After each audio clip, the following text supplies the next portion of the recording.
Quando alguém vai estudar a Bíblia, a teologia, a história da igreja, sei lá, vocês vão encontrar essa informação, que o Espírito Santo é a terceira pessoa da Santíssima Trindade e tal. E não sei porque, talvez porque na sexta-feira, na escola bíblica, na cesta básica lá de Hortolândia, eu tratei um pouco esse assunto, fiquei com esse assunto no coração. Mas a questão é que a maioria das pessoas acham que o papel do Espírito Santo, qual é o papel do Espírito Santo? É fazer com que os crentes sintam um tipo de êxtase, uma coisa sobrenatural, e aí essas pessoas que sentem esse dom, esse poder, perdem o controle das suas emoções, das suas palavras, inclusive das suas ações, e começam a fazer movimentos estranhos, palavras estranhas e coisas estranhas. Então, antes de a gente continuar, vamos lá. Nós pertencemos a uma igreja que é continuista, nós cremos na continuidade dos dons. O que eu estou dizendo, então, nós acreditamos que Deus fala, que Deus usa alguém em profecia, línguas, está tudo bem. Só que na cabeça da maioria de nós, a gente acha que quando o Espírito Santo se manifesta, ele se manifesta para chacoalhar a pessoa, e a pessoa fica meio que em êxtase, e ela fala coisas que depois ela não sabe, depois ela não lembra, depois ela não... É complicado. Eu vim do baixo espiritismo, como vocês sabem, e eu presenciei muitas vezes meu pai, em sessões de mediunidade, falar coisas que depois ele dizia que não lembrava. Então, na nossa cabeça, na cabeça do crente brasileiro de 2020, não sei quanto, parece que o que o Espírito Santo faz é tirar a pessoa do centro e a pessoa fica e tal, e aí tem aqueles cultos que tem umas igrejas que são meio doidas, né? E aí a pessoa é um profetizando para o outro, falando para o outro, não sei o quê, e ninguém se entende e tal, e aí acha que aquilo sim é o poder de Deus, que o poder de Deus se manifesta na falta de controle e na falta de decência e ordem, conforme vou usar aqui as palavras do apóstolo Paulo. Só que o Espírito Santo não faz isso com ninguém. Pastor, mas o senhor não falou que crê, que Deus usa em profecia? Creio. Mas, por exemplo, o Espírito Santo pode dar uma direção ao irmão aqui agora, nesse culto, sobre a minha vida. E você pode levantar gritando, como alguns fazem, ou você pode guardar essa informação e na melhor hora, no melhor momento, depois do culto, você fala, pastor, chega aqui. Eu estava orando e Deus me deu uma palavra de direção para o irmão. Qual é a palavra? A palavra é essa, tal, assim, assim. Amém, pastor? Amém. Mas tem gente que escolhe fazer isso de forma espalhafatosa. Já viram ou não? Beleza. Só que o Espírito Santo, lá no texto de Coríntios, especialmente capítulo 14, a Bíblia diz que o espírito do profeta lhe é sujeito. Ou seja, isso é possível sim controlar. O Espírito Santo é Deus, obviamente, e geralmente Deus não usa a possessão como meio de trabalho no corpo de Cristo. Pastor, como assim geralmente? Ele é Deus, ele faz o que ele quiser. Eu não estou dizendo que ele não vai fazer. O que eu estou dizendo é que geralmente não é assim que funciona. Não é como se fosse uma possessão lá do baixo espiritismo. Não é assim que funciona. Mas muitos de nós foram ensinados assim. Ou muitos de nós fomos, eu vou me incluir, ensinados assim. Que quando vem, aí você tem que ir para tudo, porque cheguei. É comigo agora e tal. Bom, o Espírito Santo, qual é o papel do Espírito Santo? O Espírito Santo provê dons sobrenaturais aos crentes, é verdade. O Espírito Santo também gera o fruto do Espírito na vida piedosa do crente, quando ele habita nesse crente. E esse fruto do Espírito é mais importante do que os dons, porque o fruto do Espírito fala sobre o seu jeito de ser gente. Mas hoje, nesse texto, lendo esse texto, o que Deus colocou no meu coração é vermos como foi que o Espírito Santo agiu quando finalmente chegou até nós no dia de Pentecostes. E é interessante porque quem lembra quantas mil pessoas foram batizadas naquele dia? 3.000. Mais de 3.000 almas. No dia de Pentecostes. O que é Pentecostes? Na Bíblia, essa festa, ela tem outro nome. Ela chama-se Shavuot. Pentecostes é um nome grego dado a essa festa. E nós, por alguma razão, usamos esse nome grego. Mas é uma festa que acontece 50 dias depois da Páscoa. Pentecostes é 50 dias depois da Páscoa. O que aconteceu na primeira vez que teve a Páscoa, 50 dias depois da primeira Páscoa? 50 dias depois da primeira Páscoa, acontece o episódio lá do bezerro de ouro. O que acontece ali? O primeiro Pentecostes acontece quando Moisés desce do monte, e o povo... E o que Moisés está trazendo do monte? As pedras da lei, as tábuas da lei, os 10 mandamentos, o decálogo. A vontade de Deus para os homens. Então, o Moisés está trazendo a vontade de Deus para os homens. Isso é Gênesis, não, Êxodo 32. Ele está trazendo a palavra de Deus para os homens. Ninguém sabia. O Moisés não falou nada, nem o Moisés sabia. Deus falou para o Moisés, sobe aqui. O Moisés fica lá 40 dias no total. E quando ele desce, já tinha passado 10 dias para eles se acamparem, é o Pentecostes, é o primeiro dia de Pentecostes. A gente fala Pentecostes, mas é a festa das semanas. E aí, então ninguém sabia o que Deus ia falar, nem o Moisés sabia, ninguém sabia. O Moisés desce com essas pedras da lei, as tábuas da lei. Quando ele desce, o pessoal estava perdido. O pessoal se envolveu no paganismo, fizeram o bezerro de ouro, começaram a dançar em volta do bezerro de ouro, falando que o bezerro de ouro tinha tirado eles da terra do Egito, não sei o que lá e tal. Bom, o que acontece naquele dia? Mais de 3.000 pessoas morreram. Mais de 3.000 pessoas morreram. Deus levantou a tribo de Levi, por isso essa tribo depois ganhou o penhor do sacerdócio, né? E começa então, Moisés sobe novamente no monte, traz novas tábuas da lei e tal, começa assim.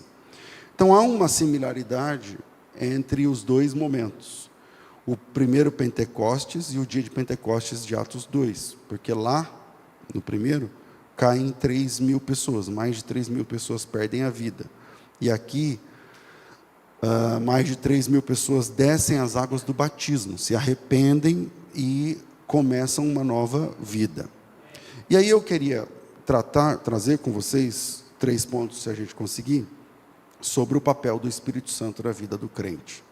Primeiro, o Espírito Santo faz com que pecadores se tornem endereço de Deus.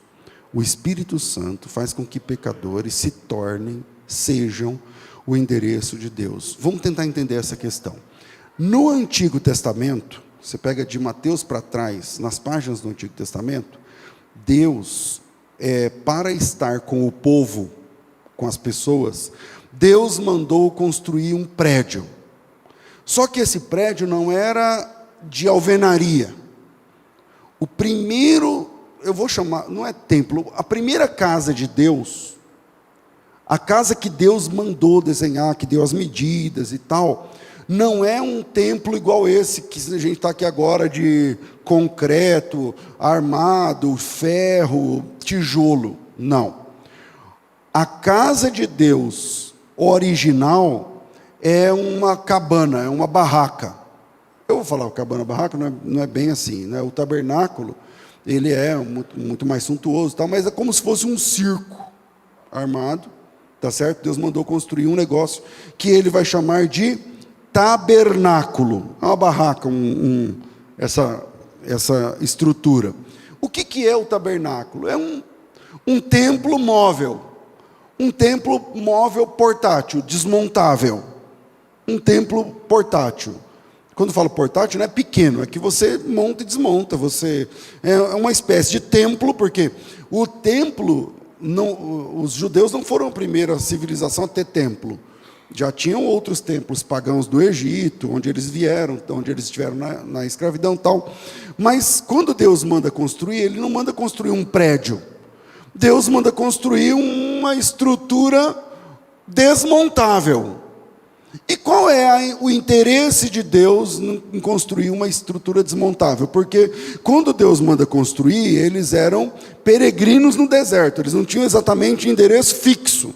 Eles tinham um acordo com Deus que a nuvem os guiava de dia, a coluna de fogo à noite. Então esse pessoal, ele está numa peregrinação. Então, o que é o tabernáculo? É um templo móvel, portátil, que traz esse diferencial. Porque o templo, eu vou falar templo, mas o tabernáculo é a casa de Deus itinerante. Fala itinerante. É itinerante, ela se movimenta conforme a ordem de Deus. Agora eu quero que você esteja lá, agora eu quero que você esteja para cá, agora para o norte, agora para o sul.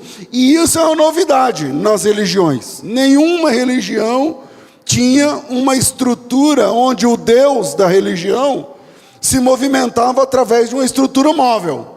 Sempre é um prédio, sempre é um prédio. E essa novidade na história alterou inclusive o layout da estrutura. Quando eu falo layout, é o layout da acomodação das tribos, porque as tribos ficavam em volta e o tabernáculo ficava no centro. Então essa estrutura definiu o novo layout da congregação, que tiveram de se alinhar completamente em volta do templo, do tabernáculo naquele momento, fazendo daquela estrutura o centro da fé, o centro do convívio dos hebreus no deserto. Tudo bem até aqui? Então o tabernáculo era basicamente o endereço de Deus na terra. Por quê? Porque lá dentro do tabernáculo, tem um espaço chamado Santo dos Santos. E no Santo dos Santos, somente uma pessoa tinha acesso. Essa pessoa era o sumo sacerdote. Ele tinha acesso uma vez ao ano.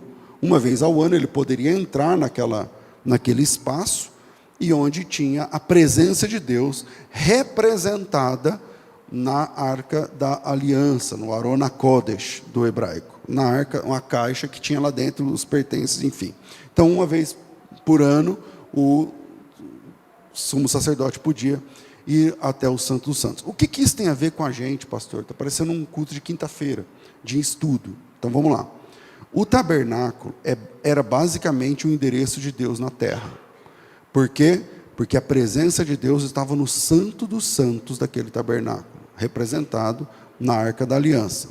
Lá dentro havia um espaço somente uma vez por ano, aquela coisa que vocês conhecem. O que isso tem a ver com a gente? É que quando João, o apóstolo, o autor do quarto evangelho, abre em João, quando João faz o anúncio da encarnação de Jesus, e ele faz isso no capítulo 1 do seu evangelho, no princípio era o Verbo estava com Deus, o Verbo era Deus, ele estava com Deus no princípio, e o mundo foi feito por meio dele. Quando ele vai dar um anúncio da encarnação de Jesus, o João usa um neologismo. O que é neologismo? Uma palavra que não existia, não era aplicada daquele jeito.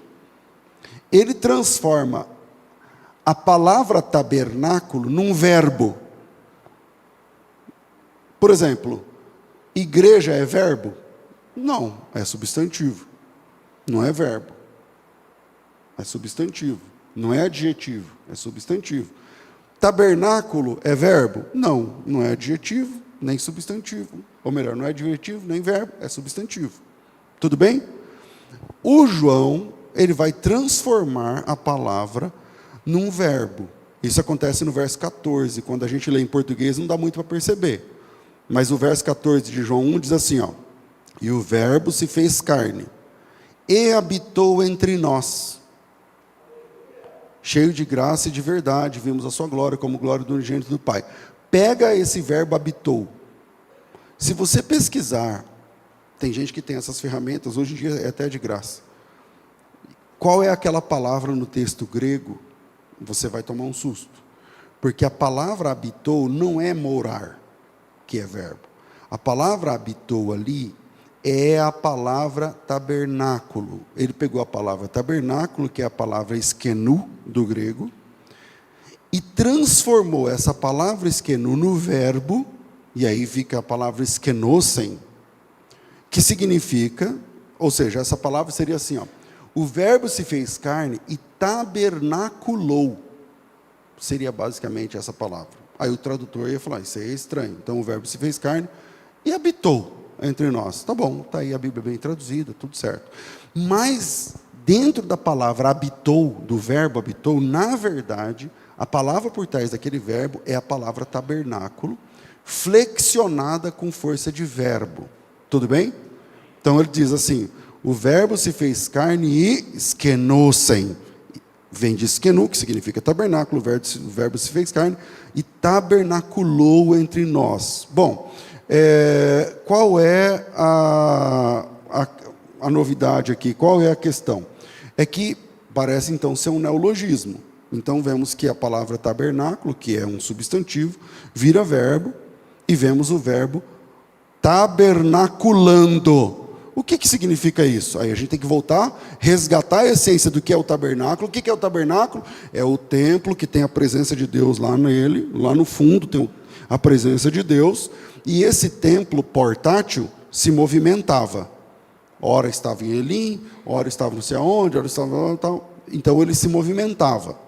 Quando o João disse, o verbo se fez carne, Cristo, o verbo se fez carne, tornou-se humano, e habitou entre nós, e tabernaculou entre nós, o efeito é o mesmo. Em outras palavras, Jesus é o endereço de Deus na terra, a partir da sua encarnação. Quer encontrar Deus, o Pai, é através de Jesus. Foi isso que ele disse a Filipe. Quando Filipe disse, mostra-nos o Pai, ele falou, há tanto tempo eu estou convosco, não que ele fosse o Pai, mas ele quem revela o Pai. Isso significa que o endereço de Deus, que era móvel no Antigo Testamento, agora se chama Jesus Cristo de Nazaré no Novo Testamento. Agora é uma pessoa, o endereço de Deus, que no Antigo Testamento é uma estrutura, no Novo Testamento é uma pessoa. E essa pessoa se chamava Jesus de Nazaré. E durante o seu ministério, Jesus faz uma promessa interessante, já que o nosso assunto aqui é o Espírito Santo. Durante seu ministério, Jesus faz uma promessa interessante aos seus discípulos. João 14, 16, 17, ele fala assim, olha, eu rogarei ao Pai, e Ele vos dará outro Consolador. Essa palavra outro significa um do mesmo tipo. Eu rogarei ao Pai, e Ele vos dará outro Consolador, a fim de que esteja para sempre convosco. Presta atenção. Jesus está dizendo, eu vou embora, mas fica tranquilo, vocês não vão ficar órfãos. Eu vou rogar, eu vou pedir ao Pai. E aí tem toda a economia da Trindade em ação, o Filho dizendo que vai falar com o Pai.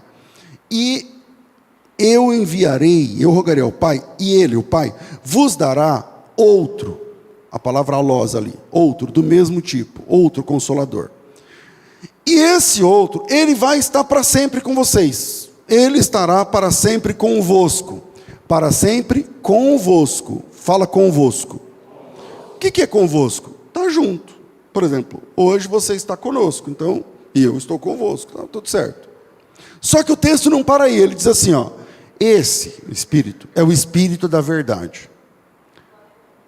O Espírito da verdade que o mundo não pode receber,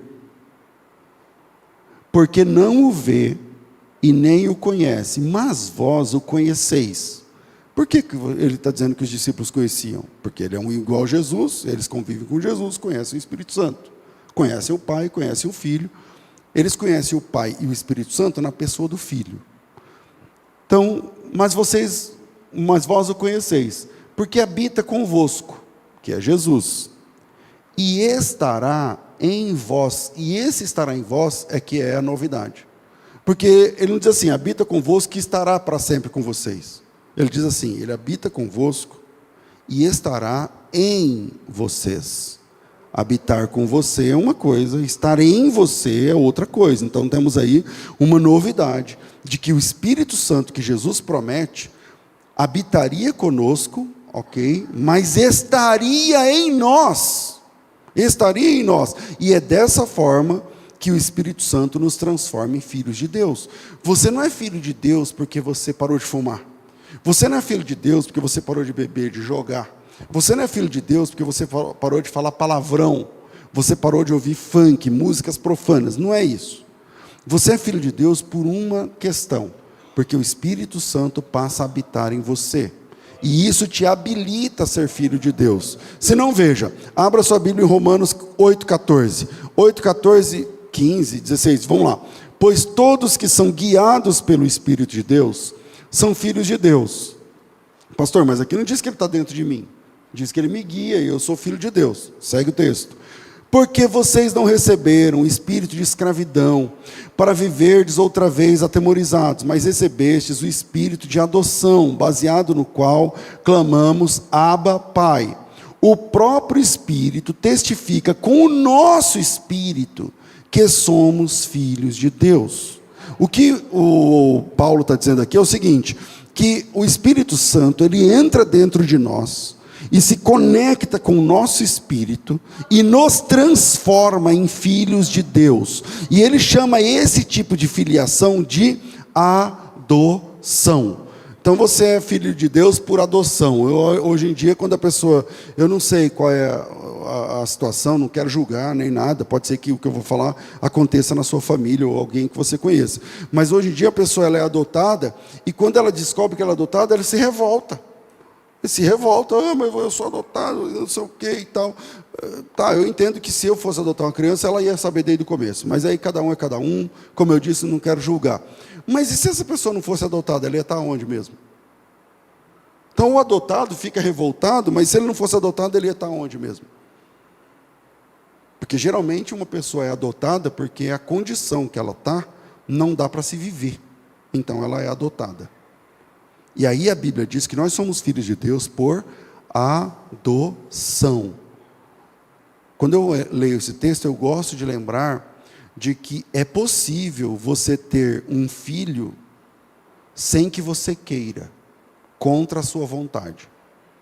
Então você tem aí casais que tiveram filho, né, fora da programação. Você não estava na programação. Tá bom, veio, amém. Mas não é que você queria. Se você falar, não, eu queria, estava procurando, estava buscando, não queria. Mas veio, amém. Então é um filho não programado. Amado, querido, recebido, mas não programado. Talvez você tenha sido não programado. Beleza. Mas isso nunca acontece com a adoção. Você não consegue adotar um filho sem se programar. Você vê, adotei um filho. Como? Eu não sei, apareceu aqui. Não dá. A Bíblia diz que vamos lá, pois todos que são guiados pelo Espírito de Deus são filhos de Deus. Como que eu sou filho de Deus? Porque você não recebeu o espírito de escravidão para viver outra vez atemorizado, mas o espírito de adoção. Significa que o seu futuro era tenebroso, significa que a sua realidade era de trevas, e que Deus olhou para você e falou assim, não dá para ter esse tipo de futuro, eu quero adotar esse filho para mim, eu quero essa pessoa para mim. E para você adotar alguém, você tem de ter condições para adotar essa pessoa. Quem está buscando adotar um filho tem que ter condições, tem que falar quanto ganha, tem que ter um quarto para a criança, tem que falar não sei o quê, tem que ter registro, o casamento tem que ter estável, tem que dar bom testemunho, tem que ter toda a estrutura. A Bíblia diz que Deus nos adotou como filhos, e para nos adotar como filhos significa que toda a estrutura foi preparada antes. E aí no fim desse texto, no verso 16 ou 17, eu não sei, ele diz assim, é baseado no qual clamamos Abba Pai, o próprio Espírito, esse Espírito que nos adota, esse Espírito que nos preenche, testifica com o nosso espírito, eu sou um filho de Deus, eu sou uma filha de Deus. Amém? Ok. Mas pastor, o que acontece? Entendi teologicamente o esquema aí do tabernáculo, não sei o que lá, mas o que acontece lá no dia de Pentecostes, afinal? Porque no começo o senhor começou a dizer que não é que o Espírito Santo fica fazendo a gente ficar falando, metralhadora de línguas, não sei o que lá. Como que é isso, então? Bom, isso nos leva para o segundo ponto do nosso sermão. O Espírito Santo é o nosso tradutor supremo. O Espírito Santo é o nosso tradutor supremo. Quando a gente lê o texto, se você lê o texto desconectado do interesse, como muitos fazem, então você parece que no dia de Pentecostes o Espírito Santo desceu, começou um vento e cada um tinha um fogo em cima da cabeça, e eles começaram a falar línguas que eles não conheciam. Essa é a impressão que dá. Mas, quando você lê o texto com calma, com atenção, pedindo a Deus direção, Senhor, me mostra, o que está acontecendo aqui? E aí talvez você está aqui visitando a gente, fala, ixi, vim num dia de estudo bíblico. Vamos ver se, eu acho que Deus vai falar com você aqui hoje. Mas vamos lá. O Espírito Santo no dia de Pentecostes, a primeira coisa que ele fez foi comunicar as grandezas de Deus. Como que eu sei disso? No versículo de número 6, diz assim, correndo aquela voz, ajuntou-se uma multidão que estava confusa, porque cada um ouvia falar na sua própria língua, todos pasmavam, tal. Acho que é o versículo 11. Cretenses, árabes, todos temos ouvido em nossas próprias línguas falar das grandezas de Deus. A primeira coisa que o Espírito Santo faz, que é importante nesse texto, não é o vento, o foguinho, não. A primeira coisa é que o Espírito Santo, no dia de Pentecostes, comunica aos discípulos as grandezas de Deus. Eles passam a conhecer Deus de forma mais profunda.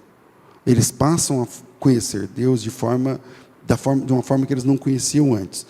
E aí o Espírito Santo fez os discípulos falarem línguas? Fez. Está aí no texto, no versículo de número 6.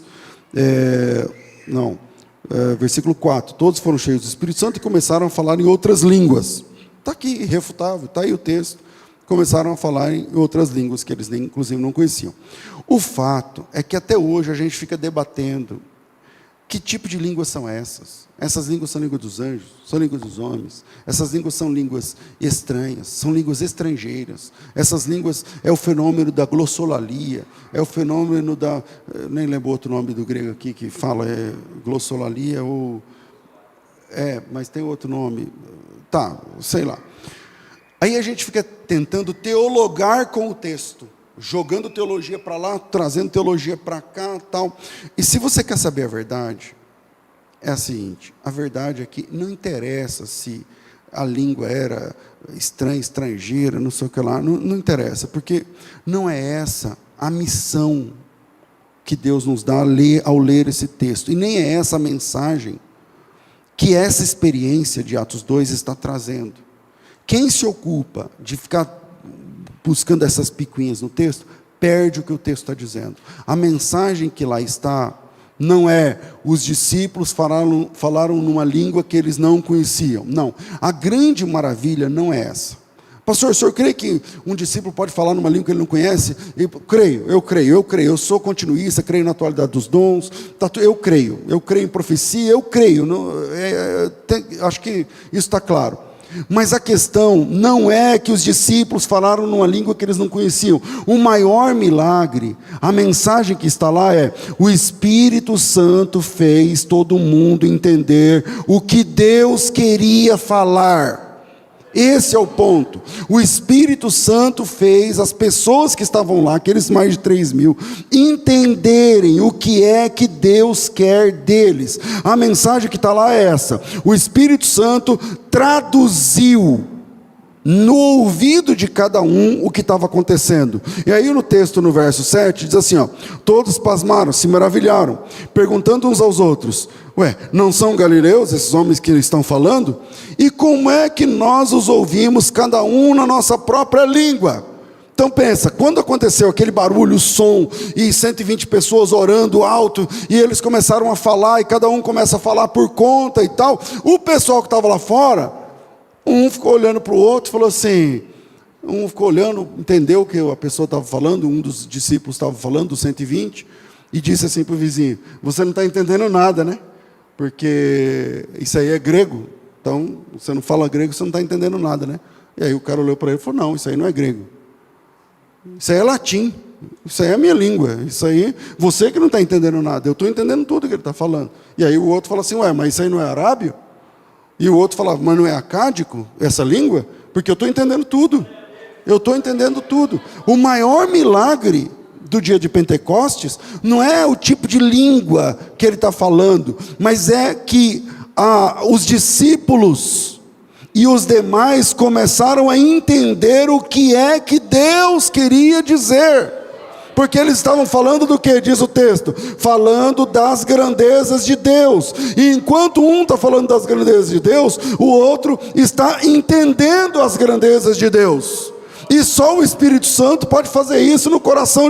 Isso significa abrir o coração de uma pessoa para entender a palavra de Deus, a vontade de Deus. O Espírito Santo estava traduzindo Deus para os homens.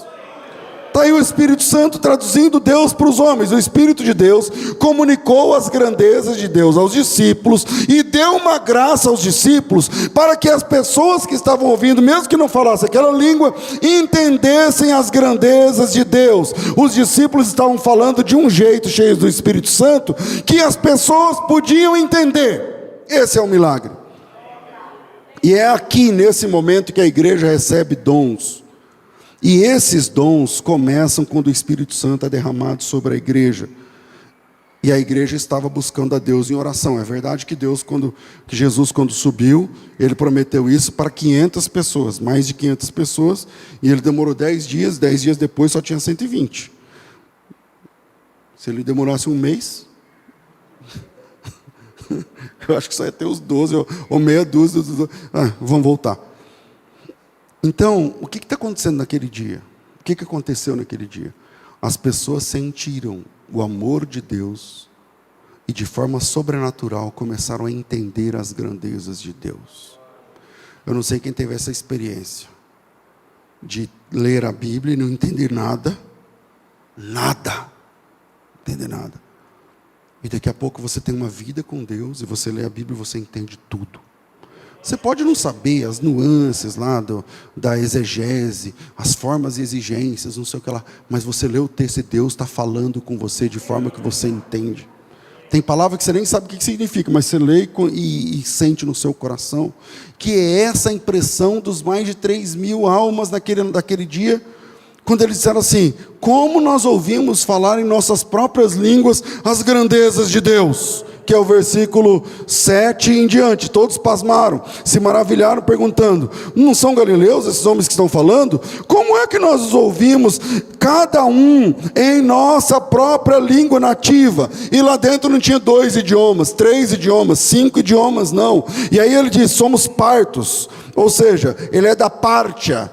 Aí somos medos, somos elamitas de Elão, somos da Mesopotâmia, depois do rio Eufrates, somos da Judéia, Capadócia, Ponto, Ásia, Frígia, Panfilha, Egito, partes da Líbia, Cirene, forasteiros romanos, judeus, prosélitos, cretenses da ilha de Creta, arábios, e todos temos ouvido em nossas próprias línguas falar das grandezas de Deus. As pessoas sentiram o amor de Deus e de forma sobrenatural começaram a entender Deus. Começaram a entender a palavra de Deus, começaram a entender as grandezas de Deus. Como é que esses caras não são galileus, não são homens simples, pescadores? Como é que eu estou entendendo ele falar em grego clássico comigo? Como é que eu estou entendendo ele falar em latim comigo? Como é que eu estou entendendo ele falar em arábio comigo? Como é que eu estou entendendo ele falar na língua dos cretenses comigo? Chegou o dia em que Deus vai assumir novamente um endereço itinerante. Chegou o dia em que Deus vai assumir novamente, porque o projeto de Deus era que o tabernáculo fosse móvel. O Davi transformou Deus num endereço fixo. O Davi transformou Deus num endereço fixo. E Deus nem gostou da ideia na época, mas me falta tempo aqui para mostrar o texto. E aí no dia de Pentecostes, Deus vai assumir novamente um endereço itinerante.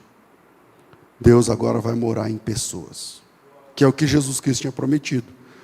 Ele estará convosco, mas também estará em vós.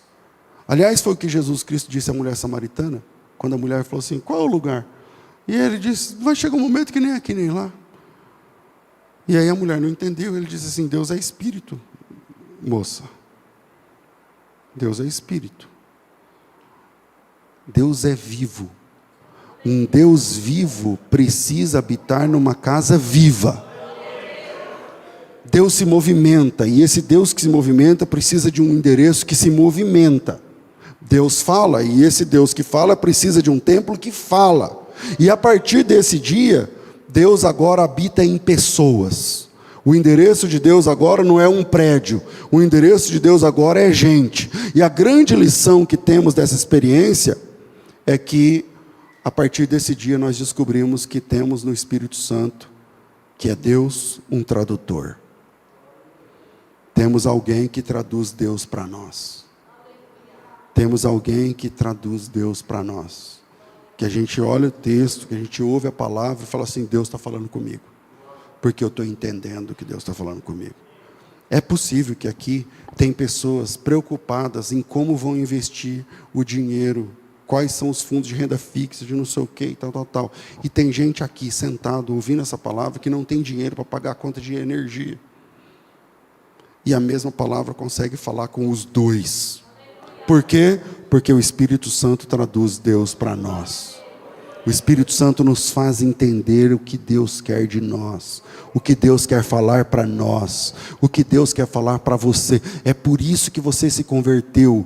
Você não se converteu porque você fez um curso, você se converteu porque, morto nos delitos e pecados, Deus abriu o seu entendimento para crer, e Deus te chamou para crer, e você entendeu o Evangelho, e a lágrima escorreu do seu rosto, e o seu coração acelerou, e o seu braço arrepiou, e você disse, tem alguma coisa diferente acontecendo comigo, e eu entendo que eu preciso mudar de vida.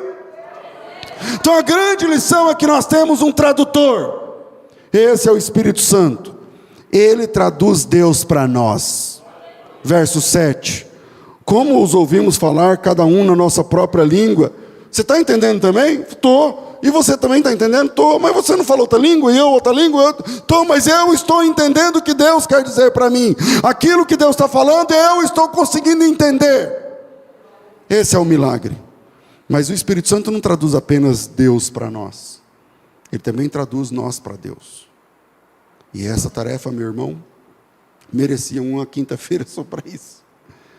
Porque em Romanos 8, 26 e 27 diz assim, também o Espírito semelhante nos assiste na nossa fraqueza, porque não sabemos orar como convém, mas o mesmo Espírito intercede sobremaneira por nós, com gemidos inexprimíveis, que eu não sei como que é isso aí funciona, isso aí é o Espírito Santo que faz. Eu sei que o gemido aqui no grego é suspiros. E aquele que sonda os corações sabe qual é a mente do Espírito, porque segundo a vontade de Deus, é que Ele intercede pelos santos. O que o dia de Pentecostes, que trouxe o Espírito Santo para habitar em nós, deixa de legado para você? Primeiro, Ele traduz Deus para você. Você entende Deus agora. Alguém fala de Deus e você recebe a palavra. Segundo, é que Ele também nos traduz para Deus, porque a Bíblia diz que a Bíblia fala para a gente orar sem cessar, que eu nem sei como funciona esse negócio, mas tudo bem, tem que orar sem cessar, beleza. Só que a Bíblia também diz que a gente não sabe orar. A gente não sabe orar como convém. A nossa oração, eu imagino, ser muito pequena. Eu quero isso, eu quero aquilo, me dá. A nossa oração é pequena. A nossa oração é mesquinha. A nossa oração é tacanha. A nossa oração é perigosa. Se Deus der o que todo mundo aqui está pedindo, acabou o mundo. Acabou o planeta. Então a gente não sabe. A Bíblia diz, tem que orar sem cessar. Fala, então beleza, Senhor, me dá isso, me dá aquilo. Aí o Espírito Santo fala, não. Não é isso. Não? Não. Mas eu não tenho que orar? Tem. Mas você não sabe orar. Por que eu tenho que orar se eu não sei orar? Tá, vai orando, eu vou te ajudando. Porque é o que o texto diz no verso 26. Nós não sabemos orar como convém. E aí o Espírito Santo intercede por nós. Sabe quando você tem uma pessoa na família que é grosso para falar, que não sabe falar? E aí se ele falar, estraga tudo. Aí você fala assim, não, o que ele está dizendo é assim, assim, assim, assim. Sabe essa pessoa que você está lá gravando, ela fala, não, corta, não manda não, não manda não. Aí a pessoa fala, mas por quê? Não, fala assim, ó, tal. Parece que a pessoa não tem. Esse é a gente quando a gente vai orar. Esse é a gente quando a gente vai orar. Que a gente não tem ideia da economia de Deus, quem é Deus, quem é a gente, Então a gente vai orar, a nossa oração é pequena. A nossa oração é preocupada com o nosso próprio nariz. E aí o Espírito Santo fala assim, você não sabe orar. Então eu vou ter que te ajudar. Quando? Toda vez que você for orar. Toda vez que você for orar, eu vou traduzir a sua oração para Deus. Porque se você souber quem é Deus, você não falaria o que você está falando. Se você soubesse quem é Deus, o plano, o projeto que Ele tem para a terra, para o mundo, para o universo, para a tua vida, você não ia falar 1/10 disso que você está falando. A sua oração seria outra, mas você não sabe. Então, como você não sabe, você precisa de um tradutor também. Então eu vou traduzir a sua oração para Deus. Aí você dobra o joelho e fala, Senhor, eu vou pedir o divórcio, eu não aguento mais, porque não sei o que lá, e tal, porque esse homem, porque essa mulher, porque nessa vida, não sei o que, tal. Aí o Espírito Santo fica olhando. Aí ele fala assim para Deus, não vai pedir nada. Ela acha que ela quer isso aí, mas ela não quer. Eu não aguento. O Espírito Santo fala, ela aguenta também. Ela aguenta. Ela acha que ela não aguenta porque ela está por causa disso, ela está chateada, ele está magoado, porque fulano falou aquilo lá, o coração dele está ferido. E ele fala a partir da dor. As nossas ações e reações são sempre a partir da nossa realidade. E aí o Espírito Santo fala assim, ele está vindo a partir da dor dele. Ela está vindo a partir da dor dela. Ela está falando com o Senhor a partir da realidade dele, a partir da realidade dela. Mas a realidade dele e dela é passageira, só que ele não sabe. Então eu vou corrigir o que ele está falando. Não é que ele não aguenta, ele aguenta. Não é que ele quer acabar com tudo, ele não quer. O que ele quer é assim, assim. Então enche o coração dele, faça assim, faça assim. E aí o Espírito Santo não apenas traduz Deus para os homens, mas também traduz os homens para Deus. Isso é maravilhoso. Isso é maravilhoso. Porque agora você pode chorar com vontade na hora que você for orar, porque você sabe, Senhor, se eu errar aqui, eu tenho um tradutor que traduz o meu coração para o Senhor, e o Senhor conhece o meu coração mais do que eu mesmo conheço. Aleluia. Mas o Espírito Santo não faz só isso. Ele também traduz os homens para os homens. Porque às vezes a gente fala com as pessoas próximas e também não somos compreendidos. Às vezes, mesmo falando a mesma língua, a gente não é entendido. Quantas amizades acabaram porque você não foi compreendido? Ou porque você não entendeu direito? Ou você não entendeu, ou você não foi entendido. E isso faz sentido, porque, como eu disse há pouco, nós não falamos a partir da verdade, nós falamos a partir da realidade. A verdade é uma coisa, e a sua realidade em relação à verdade é outra coisa. Esse é o ponto. Tem uma briga acontecendo lá fora, aí vai 3 pessoas lá e voltam. Quando eu pergunto, o que aconteceu? Serão 3 brigas, cada um vai falar um jeito. E quem está envolvido aí pronto, aí prepara o ouvido. Então, nós não falamos a verdade, nós falamos a partir da realidade. Nós falamos a verdade para nós falamos a nossa verdade. E eu não duvido, é a sua verdade. Você está cheio de razão naquele momento que você está falando, porque aquela é a sua verdade. Aquela é a sua realidade. Porque realidade para nós é, na verdade, o nosso ponto de vista. Por isso que a gente não se entende.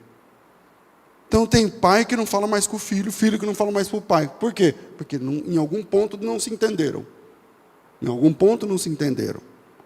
Então cada um tem seu ponto de vista do que é a verdade, e a gente conversa a partir da nossa realidade. Então, se você não está na mesma realidade que eu, dificilmente você vai me entender. E aí eu tenho essa mania de falar, vocês estão entendendo? Eu estou me fazendo entender do jeito que eu acho que eu estou? Porque às vezes eu expliquei tudo direitinho, quando terminou eu falei, não entendi nada. E aí qual é o problema, meu ou seu? O problema é que nós falamos, nós viemos de realidades diferentes, esse é o problema. A questão não é linguística, a questão não é vocabular, a questão não é o vocabulário, o fato é que a nossa realidade, às vezes, nem mesmo a gente entende. Como você quer que a outra pessoa entenda? Então tem gente que está no tempo de, vamos pegar o texto de Eclesiastes, não precisa abrir, Eclesiastes 3, há tempo para todas as coisas debaixo do céu. Então vamos pegar alguém que está no tempo de construir, de plantar, que casou, que vai construir a casa, que vai empreender, que começou a namorar e tal. Essa pessoa está no tempo de construir. Essa é a realidade dela. E ela fala cheia daquela realidade, ela fala cheia de ânimo, de esperança, de fé, de que tudo vai dar certo e vai ser um mar de rosas. É como se tudo estivesse na melhor fase. Qual é a fase? É a conquista. Talvez tenha alguém aqui nessa fase, né? Vindo dessa realidade, falando com Deus, orando a partir dessa realidade. Só que também tem gente que está na fase de derrubar o que se construiu. Está lá no texto de Eclesiastes 3. Há tempo de plantar e há tempo de arrancar o que se plantou. E essa pessoa fala a partir dessa realidade. A realidade de quem está perdendo tudo. A realidade de quem não sabe o que vai fazer semana que vem. A realidade de quem não sabe o que vai acontecer amanhã. Tem gente que está na realidade ministerial, que agora não, eu estou tendo oportunidade, estou pregando lá na minha escola, no colégio, na faculdade, no trabalho, almas estão se rendendo, ele fala dessa realidade. E tem gente que tomou um banho de água fria, de um pastor irresponsável, e está murcho, querendo parar, eu quero parar, não adianta, eu já preguei, hoje não quero mais pregar, não quero mais saber. São realidades diferentes, e pessoas vindas de realidades diferentes não se comunicam, eles estão usando a mesma gramática, eles estão usando o mesmo vocabulário, eles estudaram no mesmo colégio, eles são casados, às vezes, e um não entende o outro. É um marido e uma mulher que se amam, mas não se entende. É uma mãe e uma filha que se ama, mas não se comunica. Por quê? Porque não se entende. Você pode perceber isso no casamento. Você pode perceber isso entre um pai e um filho, uma mãe e um filho, uma mãe e uma filha, um pai e uma filha, um sócio e outro sócio, um cunhado com outro cunhado, um irmão com outro irmão da igreja, um pastor com outro pastor. O que isso significa? Isso significa que nós precisamos de um tradutor. É isso que significa, que nós precisamos de um tradutor, precisamos de alguém que saiba exatamente a minha língua e a sua língua, de alguém que saiba exatamente o que eu estou vivendo e passando para falar o que eu estou falando, e o que como a pessoa tem que receber isso. Precisamos de alguém que saiba exatamente o que estamos falando e de onde estamos vindo para falar. Eu estou entendendo o que você está falando, mas eu não sei de onde você está vindo. Eu não sei qual a sua expectativa e a sua realidade. Precisamos de alguém que saiba de onde viemos. Quando eu falo de onde, não é o local. Que saiba a partir de onde estamos falando.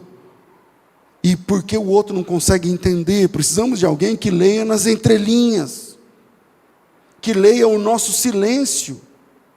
Porque às vezes no silêncio tem todo um texto e um contexto para ser entendido. Precisamos de alguém que saiba a língua de todo mundo. Não a língua idiomática. Precisamos saber a língua do sujeito que está no tempo de derrubar o que foi plantado. Senão ele não vai nos ouvir. Você quer pregar o evangelho? Você precisa saber a língua do sujeito que está no tempo de abraçar. Senão ele não vai te ouvir. Você precisa saber a língua do sujeito que está no tempo de deixar de abraçar. Senão ele não vai te ouvir. Senão ele não vai te escutar. A mensagem pode ser a melhor. A pregação pode ser a mais profunda. Precisamos saber a língua daquele que está chorando. E que precisa falar com aquele que está sorrindo. E aquele que está sorrindo e que precisa falar com aquele que está chorando. E eles não se entendem. A língua de quem está no tempo de abraçar é diferente daquele que era a língua de deixar de se abraçar, porque eles estão falando línguas diferentes, então eles não vão se entender. Precisamos de um tradutor. Nós precisamos do Espírito Santo. Por quê? Porque a gente precisa se entender.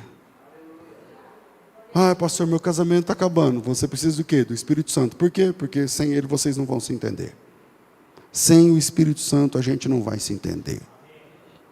E é isso que acontece no dia de Pentecostes. Eles começam a se entender.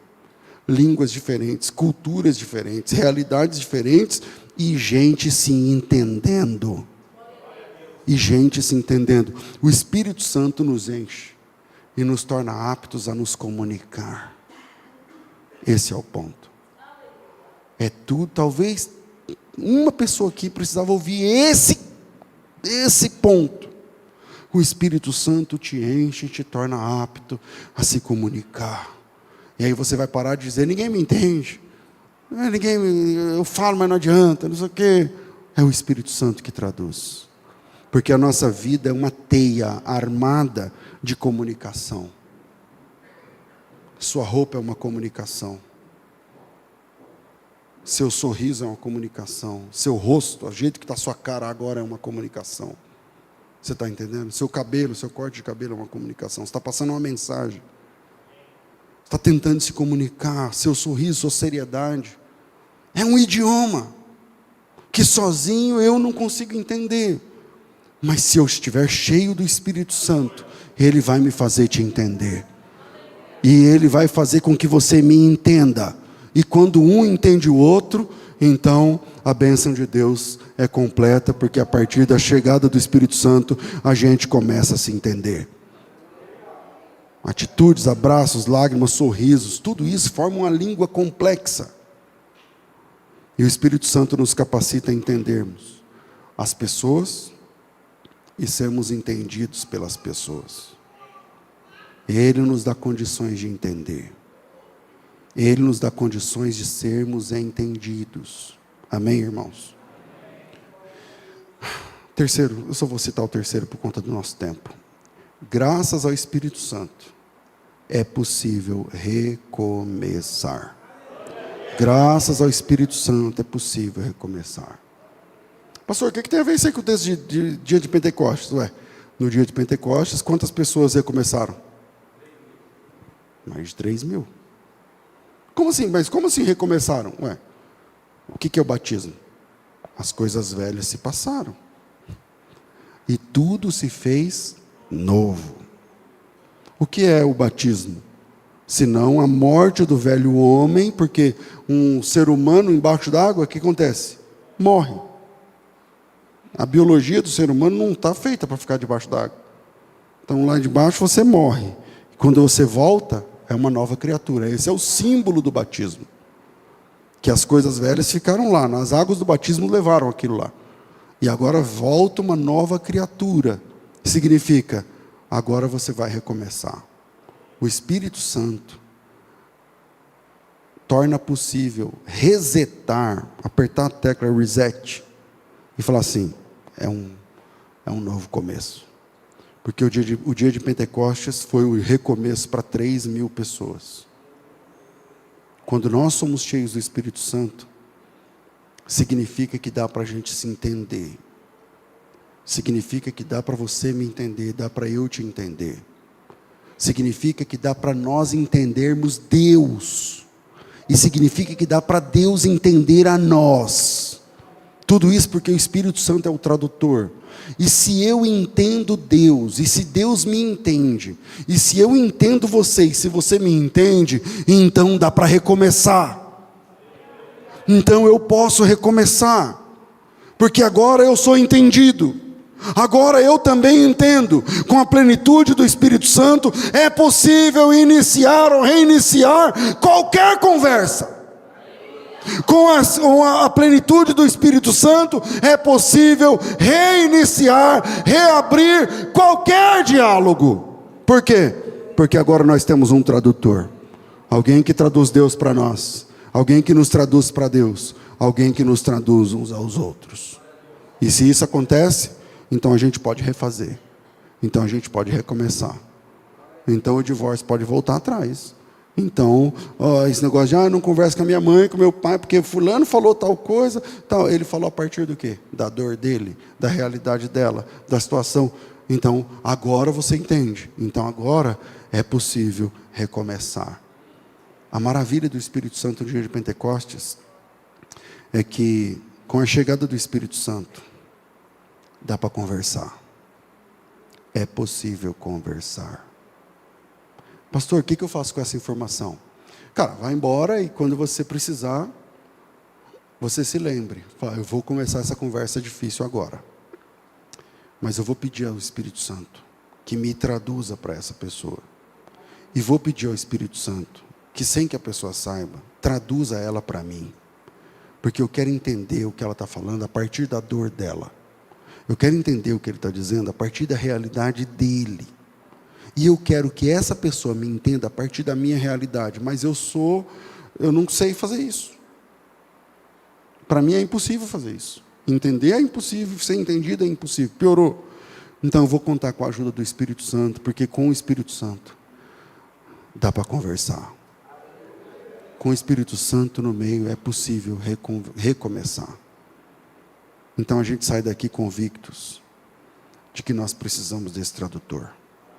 Eu saio daqui convencido de que eu preciso do Espírito Santo o tempo todo, full time, como tradutor. Porque eu preciso entender Deus quando eu leio a Bíblia. Eu preciso que Deus me entenda nas minhas angústias. Eu preciso entender as pessoas. E eu preciso que as pessoas me entendam. E isso aconteceu no dia de Pentecostes. Mas o mais legal, quando eu disse que eu queria ler até o verso 41 e não li, é que assim, o apóstolo Pedro, o pessoal começou a falar, eles estão tudo bêbados e tal. Quem não estava sentindo aquela presença, não estava percebendo e entendendo o que estava acontecendo. Lá pelas tantas, o Pedro pegou a palavra e disse assim, gente, nós não estamos bêbados como vocês estão pensando. Vocês não têm noção do que está acontecendo aqui. Vocês não têm noção do que está acontecendo aqui. Isso aqui é uma profecia de Joel. E começou aqui. E lá no final da pregação de Pedro, ele falou assim, e essa graça é para quem está fora, é para quem está perto, é para quem está longe. E para tantos quantos Deus, nosso Senhor, chamar. Sabe o que isso significa? Que essa graça continua disponível hoje. Enquanto o Senhor está chamando, essa graça segue disponível. E o Espírito Santo segue plenificando, tornando pleno cada crente, traduzindo esse crente para Deus, traduzindo Deus para esse crente, traduzindo esse crente para as outras pessoas, traduzindo as outras pessoas para esse crente. É essa graça que está disponível essa manhã. Curva sua cabeça, se você pode, se você acha que precisava ouvir essa mensagem, se você acha que é para você, ora do seu jeito, fala do seu jeito, mas não sai daqui sem falar com Deus. Pai, em nome de Jesus. Outra vez nós levantamos o altar da oração nessa manhã. Obrigado por tua palavra, por tua direção, porque para mim essa palavra foi uma direção, mais do que uma revelação, uma direção. Exatamente nos pontos onde eu precisava entender, melhorar, assumir. Em nome de Jesus, traduza uma pessoa para outra. Em nome de Jesus, traduza-se para nós. Em nome de Jesus, que esse milagre que aconteceu no dia de Pentecostes continue acontecendo entre nós. Em nome e para a glória do Senhor Jesus. Amém. Amém. Glória a Deus. Meus irmãos, vamos ficar de pé, por favor. Hoje é o primeiro domingo do mês, e no primeiro domingo do mês o culto passa um pouquinho, porque a gente vai orar por você em específico. Então, vou pedir a você que aproveite o momento do ofertório para fazer a sua oferta. Você pode fazer isso através de dinheiro físico, do cartão que fica ali no fundo, a maquininha, ou pelo Pix que fica aqui na tela. A gente vai orar agora, você vai pedir direção a Deus e vai seguir com o seu ofertório. Amém? Quando a gente oferta, investe na obra de Deus, a gente oferta porque Deus nos deu condições. Então, quando a gente oferta, a gente glorifica a Deus. Então, quando você der a sua oferta, o que você diz? Glória a Deus. venha glorificar a Deus através do ofertório. E também eu e a Vanessa estaremos orando com imposição de mãos por todas as famílias. Então não demore, venha, é uma oração rápida, mas é bênção para a tua vida, para o teu chamado, para o teu ministério. Vamos pedir a Deus essa direção. Senhor, em nome de Cristo Jesus, pedimos que o Senhor nos dirija agora no momento do ofertório, que cada irmão e cada irmã que vier aqui à frente para entregar um pouco da prosperidade que o Senhor fez chegar nessa casa, nesse lar, possa ser cheio, pleno do Teu Espírito Santo, e que esse mês agora de novembro seja um mês de bênção para essa casa, para essa família, que receberá aqui a imposição de mãos ministerialmente. Em nome de Jesus, assim oramos agradecidos. Amém. Amém. Glória a Deus. Dá um envelope para mim, por favor.